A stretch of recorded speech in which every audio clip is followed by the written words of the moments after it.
अनुज जिंदा है।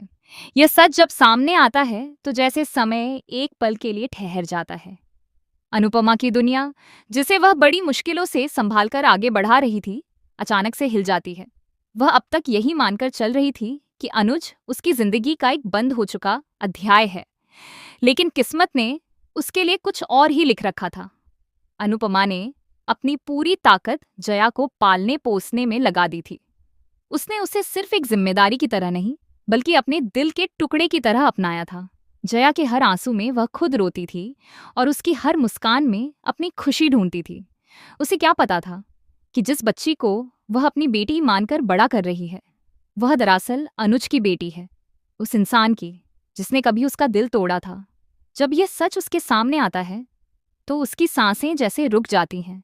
वह खुद से सवाल करने लगती है, क्या उसकी पूरी जिंदगी एक झूठ पर टिकी थी? क्या जिन रिश्तों को वह सच्चा मानती रही, वे सब धोखे थे?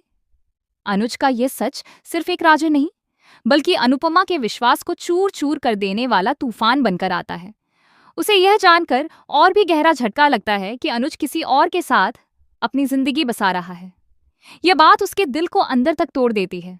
वह खुद को संभालने की कोशिश करती है, लेकिन उसके अंदर का दर्द बार बार उसे कमजोर बना देता है।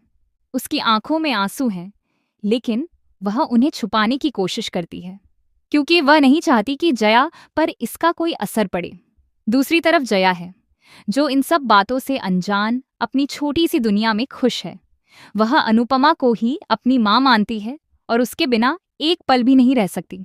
जया की मासूमियत ही अनुपमा की सबसे बड़ी ताकत बन जाती है।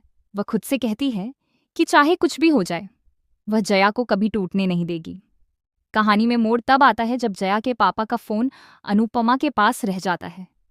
उस वक्त अनुपमा को यह बिल्कुल अंदाजा नहीं होता कि यह छोटा सा फोन उसके जीवन का सबसे बड़ा सच खोलने वाला है। वह उस समय बेहद खुश होती है, क्योंकि वह जया के साथ कुछ खूबसूरत पल बिता रही होती है। उसे लगता है कि उसकी जिंदगी में अब सब कुछ ठीक हो रहा है, लेकिन किस्मत को कुछ और ही मंजूर होता है। अचानक फोन बजता है। एक साधारण सी कॉल, जो अनुपमा की पूरी दुनिया बदलने वाली होती है। वह बिना कुछ सोचे कॉल उठा लेती है। जैसे ही वह हेलो कहती है, दूसरी तरफ से एक आवाज आती है, वही आवाज जिसे वह कभी भूल नहीं पाई, अनुज की आवाज। उस एक पल में अनुपमा का दिल जोर से धड़कने लगता है। उसके हाथ कांपने लगते हैं। वह यकीन नहीं कर पाती कि यह सच है या कोई सपना। उसके मन में हजारों सवाल एक साथ उठने लगते हैं। अगर अनुज जिंदा है तो वह इतने समय तक कहाँ था? उसने उसे क्यों नहीं बताया? और सबसे बड़ा सवाल, उसने जया के बारे में सच क्यों छुपाया? अनुज की आवाज सुनते ही पुरानी यादें ताजा हो जाती हैं। वह हर पल, हर बात, हर एहसास को फिर से जीने लगती है, लेकिन इस बार उन यादों में प्यार से ज्यादा दर्द है। अनुपमा खुद को संभालने की कोशिश करती है, लेकिन उसके अंदर का तूफान उसे चैन से खड़ा भी नहीं रहने देता। वह चाहकर भी कुछ बोल नहीं पाती। उसकी खामोशी ही उसके टूटे हुए दिल की कहानी कह देती है। इधर अनुज को भी शायद इस बात का अंदाजा नहीं होता कि उसकी एक कॉल इतना बड़ा असर डाल सकती है। वह अपनी तरफ से शायद सब कुछ ठीक करने की कोशिश कर रहा होता है, लेकिन अनुपमा के लिए यह सब बहुत देर से हो रहा है। अब कहानी एक ऐसे मोड़ पर खड़ी है जहां हर किरदार की जिंदगी बदलने वाली है। अनुपमा को फैसला करना होगा कि वह इस सच्चाई के साथ कैसे आगे बढ़ेगी। क्या वह अनुज को माफ कर पाएगी? क्या वह जया को यह सच बता पाएगी, या फिर वह अपने दिल को मजबूत करके सब कुछ पीछे छोड़ देगी? जया के लिए भी ये सच आसान नहीं होगा।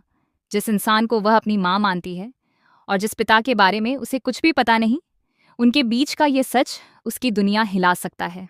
अनुपमा के सामने अब सिर्फ एक ही रास्ता है, अपने दर्द को छुपाकर जया की खुशी के लिए मजबूत बनना। लेकिन क्या वह ऐसा कर पाएगी? क्या वह अपने टूटे हुए दिल के साथ एक नई शुरुआत कर पाएगी? ये कहानी सिर्फ रिश्तों की नहीं, बल्कि विश्वास, त्याग और हिम्मत की है। हर मोड़ पर नए राज खुलेंगे, नए फैसले होंगे, और हर फैसला किसी न किसी की जिंदगी को बदल देगा। अनुपमा की आंखों में अब भी आंसू हैं, लेकिन उनमें एक नई ताकत भी है। वह जानती है कि यह रास्ता आसान नहीं होगा, लेकिन वह यह भी जानती है कि उसे आगे बढ़ना ही होगा, अपने लिए और सबसे ज्यादा जया के लिए।